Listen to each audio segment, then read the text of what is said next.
तो friends good morning, मेरा नाम है साहिल। स्वागत आप सभी का हमारे एजुकेशन विद साहिल जैम। तो दोस्तों आप लोग कैसे हैं? आई होप कि आप लोग अच्छे ही होंगे। सो फ्रेंड्स, अगर आप लोग भी कल से सीईटी की न्यूज़ देख रहे हैं, अदर वीडियोस देख रहे हैं, अगर आप लोगों को वो समझ में नहीं आया कि सीईटी क्या होता है, इसका सिलेबस कैसे क्या होगा, ये साल में एग्ज़ाम कितने बार होंगे और ये छात्रों के लिए सही है या नहीं है, कैसे क्या है, सारी डिटेल हम लोग सीईटी के बारे में जानेंगे। आप लोग इस वीडियो को एंड तक देखते रहें। अगर आप लोगों को अभी तक अदर वीडियोस देखने के बाद भी समझ में नहीं आया कि सीईटी क्या है, तो इस वीडियो को देखने के बाद आपको 100% समझ में आ जाएगा कि सीईटी क्या है, कैसे क्या होगा। तो वीडियो को एंड तक देखते रहें। तो सबसे पहले यहाँ पे आप लोग देख सकते हैं कि कल प्रधानमंत्री नरेंद्र मोदी की अध्यक्षता में वीडियो कॉन्फ्रेंसिंग के जरिए कैबिनेट की बैठक हुई थी और उसी में नरेंद्र मोदी जी ने सीईटी की मंजूरी दे दी है और ये एग्ज़ाम जो सीईटी एग्ज़ाम है 2021 से होगा। तो आइए जानते हैं कौन कौन से डिपार्ट में ये एग्ज़ाम होगा। Police, army and teacher and SSC, bank, railway, कहाँ कहाँ पे ये होगा। तो यहाँ पे आप लोग देख सकते हैं, हम इसको रीड करते और समझते हुए चलेंगे। तो यहाँ पे देख सकते हैं, सरकारी भर्ती प्रक्रिया में सुधार की बड़ी पहल करते हुए केंद्रीय कैबिनेट ने राष्ट्रीय भर्ती एजेंसी एनआरए को गठन को मंजूरी दे दी है। ठीक, यानी कि जो ये सीईटी एग्ज़ाम होगा, ये जो एजेंसी है एनआरए, ये एजेंसी करवाएगी एग्ज़ाम। ठीक है, ओनली एक ही एजेंसी सारी इंडिया में ये एग्ज़ाम करवाएगी। ठीक है, पूरे इंडिया में ये एग्ज़ाम जो होगा केवल एक ही एजेंसी करवाएगी। कौन सी एजेंसी है? एनआरए। ठीक, इसके बाद है, इसके तहत अब ग्रुप बी और सी के नॉन टेक्निकल पदों पर भर्ती के लिए आवेदकों को एक ही online common eligibility test CET देना होगा।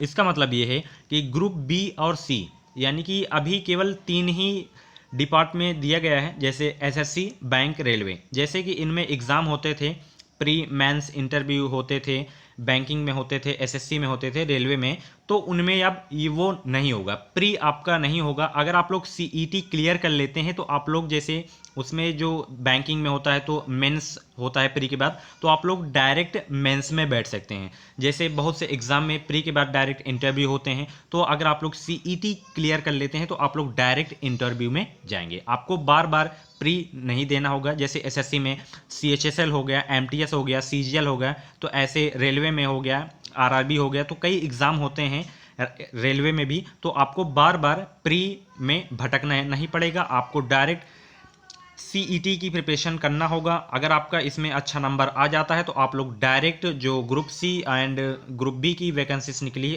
थी है, आप लोग उसमें डायरेक्ट मेंस में शामिल हो सकते हैं। आगे देखते हैं, सीईटी में सफल अभ्यर्थी 3 साल तक सीधे मुख्य परीक्षा दे सकेंगे।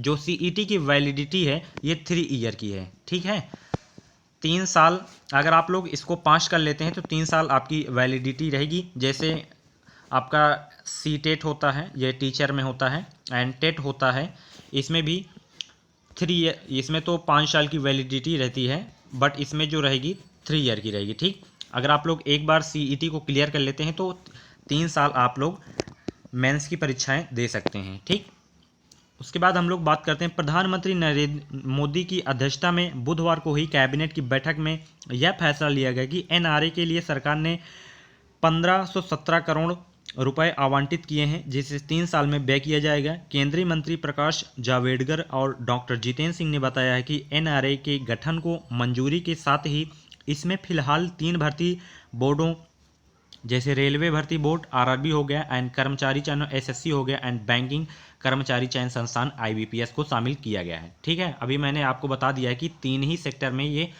सीईटी वैलिड होगा, जैसे आपका एसएससी, रेलवे, बैंकिंग, इसमें केवल होगा। ठीक, आगे भी अन्य जैसे एग्ज़ाम होते हैं, स्टेट लेवल के एग्ज़ाम होते हैं, उनको भी इसमें शामिल किया जाएगा। ठीक है, आगे केंद्रीय सेवाओं में जुड़े अन्य भर्ती बोर्डों को इससे जोड़ा जाएगा। अभी देश भर में केंद्रीय स्तर की नौकरियों से जुड़े करीब 20 भर्ती बोर्ड हैं, जैसे कि टोटल जो बोर्ड हैं 20 बोर्ड हैं, और उनमें भी इसको शामिल किया जाएगा। ठीक, अभी केवल 3 ही डिपार्ट में शामिल किया गया है, एसएससी, बैंक, रेलवे। आवेदकों को भटकना ना पड़े, इसके लिए देश के प्रत्येक जिले में राष्ट्रीय भर्ती बोर्ड का एक केंद्र होगा।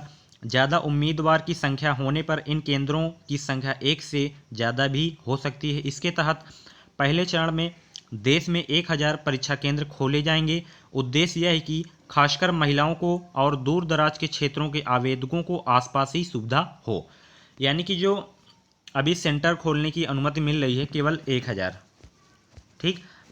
प्रत्येक ज़िले में खोला जा सकता है। जैसे ज़्यादा आउटर होते हैं जो डिस्ट्रिक्ट्स, तो उनमें तो 100% खुलेंगी ये, ठीक। जहाँ पे आपका एग्ज़ाम होगा सेंटर, तो करीब अभी 1000 खुलेंगे और आगे भी अभी इसको बढ़ाया जा सकता है, ठीक।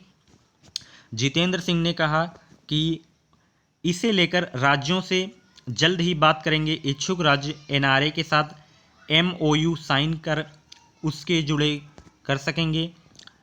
इससे उनके संसाधनों की बचत होगी, साथ ही उन्हें भर्ती के लिए अलग अलग से कोई परीक्षा कराने की ज़रूरत नहीं होगी। आवेदकों को भी राज्य की नौकरियों के लिए अलग से आवेदन नहीं करना होगा। थोड़ा सा हम इसको भी डिस्कस कर लेते हैं। यहाँ पे देख सकते हैं कि कल एनआरए को मंजूरी मिल गई है। ये जो स्टार्ट होगा 2021 से स्टार्ट होगा, ठीक।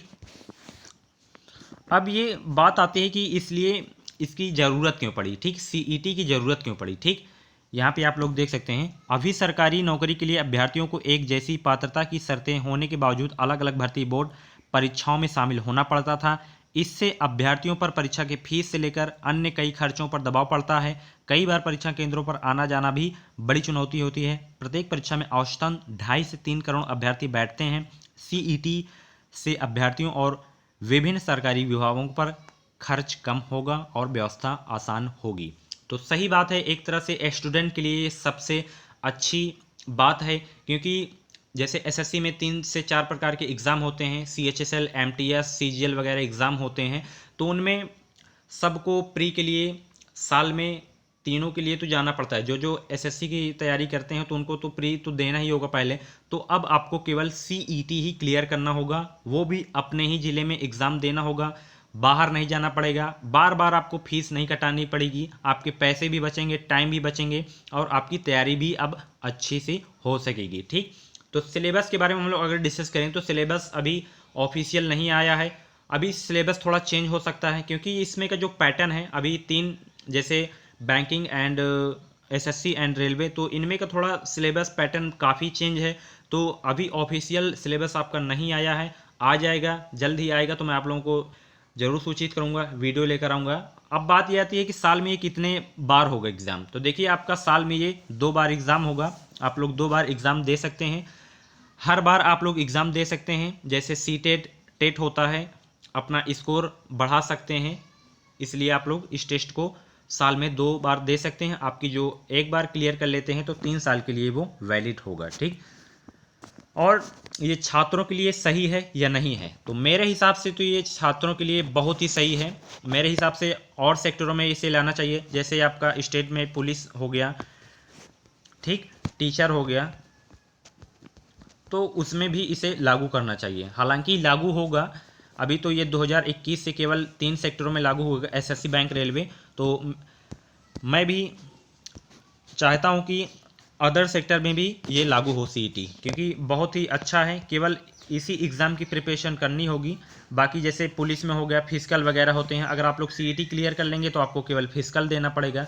तो सबसे बेस्ट है स्टूडेंट के लिए, टाइम आप लोगों का बचेगा एंड फीस वगैरह भी सारे कुछ काफ़ी इसमें बचत आपकी होगी।